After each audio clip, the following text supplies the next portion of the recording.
Welcome to Draftswoman Studio. This is a place to ignite your creativity. Today we are going to see how we are going to do mandalas. So from each and every step by step I'm going to explain today. So for doing a mandala we would require a geometric set and a set of pens. So here I'm having Micron brand pen. You can go for any brand of your choice. So what are the pens I'm having here? I'm going to tell you. So 005, 01, 02, 03, 05 and 08. These are the 6 sizes I'm using. You will get it online. I'm going to give you in the description box. If you want, you can always take it out. And I have a geometric set.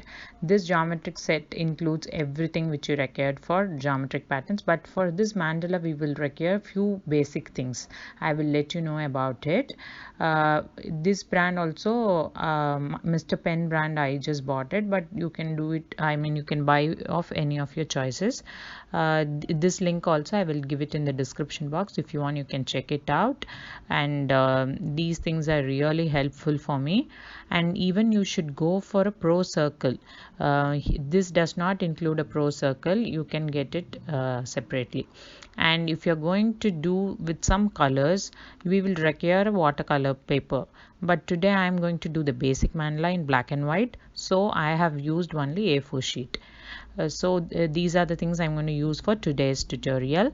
So protractor I'm having here, but if you have pro circle, it will cover all the 360-degree. So that will be more helpful for mandalas. I would recommend that please go for it. But today I'm going to use this protractor to explain this. So this is how it goes. First, make a center of in your paper and draw random circles of your choices, but make sure the circles are not with so many gaps. And if you feel anytime in the middle the circle is not okay, you can go for another circle in the middle of two circles. So make sure your center point is always noted down, and always make sure that you draw circles very lightly so that you can rub it off at the end, because these are all reference for mandalas to create symmetric patterns, but these are not anyway connected to the mandala's output. So this is how any mandala we have to do. So what I did lot of circles. After that I kept the protractor and started marking 10 degree gap between each gap. So after that I started joining those things with the lines. So this is how the partition will look. After finishing, you will get to know how these symmetric patterns will help for finishing the mandalas.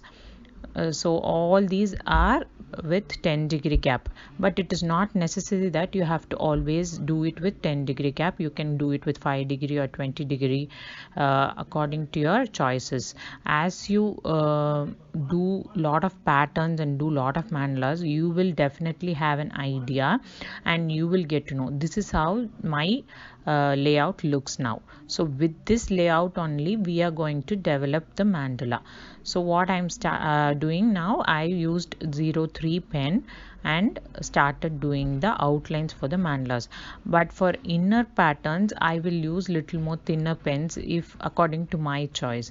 You can keep I showed you all the 6 pens, right? According to your choice of patterns inside and outside, you can go for different sizes of pens. So here I am doing a simple flower mandala today. So for this flower mandala, flower means it doesn't mean that I'm going to develop a sunflower or something like that. Simple circle mandala I would tell this. So I'm using lot of petals for the outer layer, and inside I'm using lot of different patterns to finish this mandala. For practicing these kind of patterns, you would require a different sheet. I will tell in my next tutorial on that, how we can enhance our skills for this pattern development. Definitely a practice is required for that, and patience is also required to create mandalas.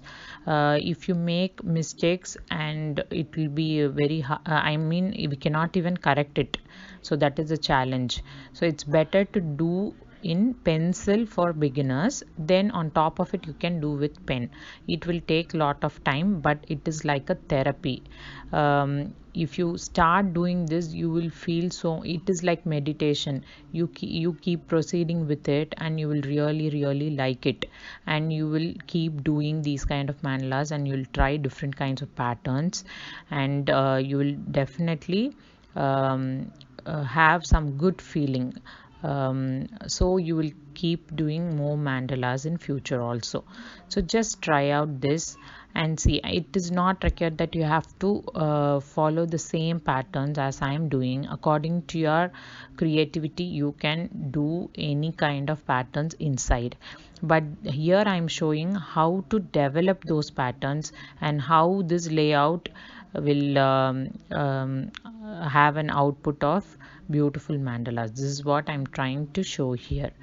So as you see, I am just proceeding with lot of details. Some strokes I'm trying to give now, and always in mandala make sure that you have lot of black areas also. I mean the shading, I will show it at the end.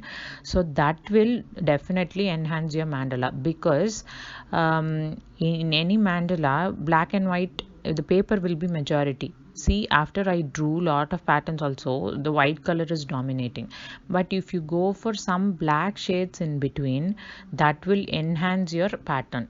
So make sure that you have lot of patterns inside. And I did not have any reference today. I'm just like that, whatever comes in my mind, I'm just proceeding with the patterns. And it does not have any rule like you should go in this way or that way, like that. Only thing, it should be symmetric. For bringing the symmetric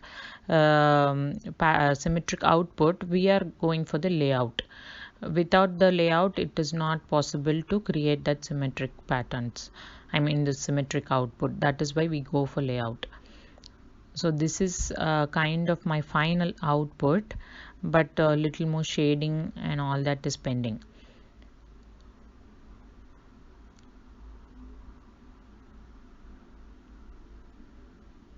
And I'm changing my pen because here I'm going to do the shading. For shading, I would definitely require a bigger one. Instead of doing it in the small tip, I went for 0.8, so that it will be very easy to shade it off, and it will be less time consuming. And these are quick drying pens, so that it will not disturb your pattern in any way. I mean, you can keep moving your hands freely.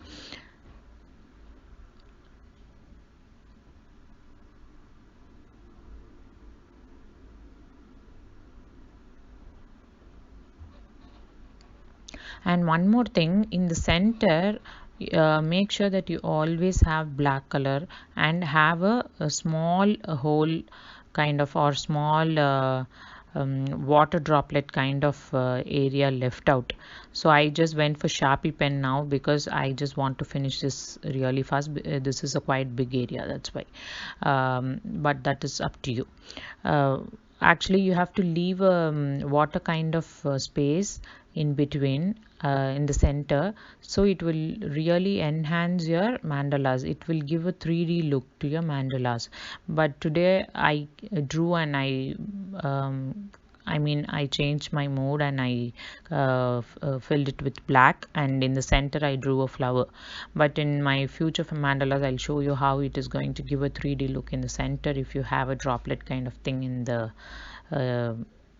in some areas.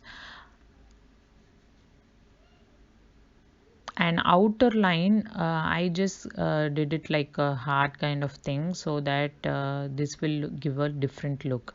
And always make sure when you're doing the outlines, you give double lines. So double lines will enhance your mandalas more. But it is not necessary that all layers should have that and all that.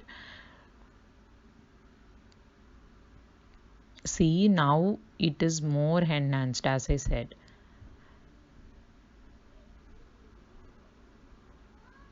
If you know these kind of basic things, definitely anybody can do mandalas. And after I finished, I just rubbed off the reference grid, and please subscribe to my channel if you like it, Draftswomen Studio. Thank you for watching.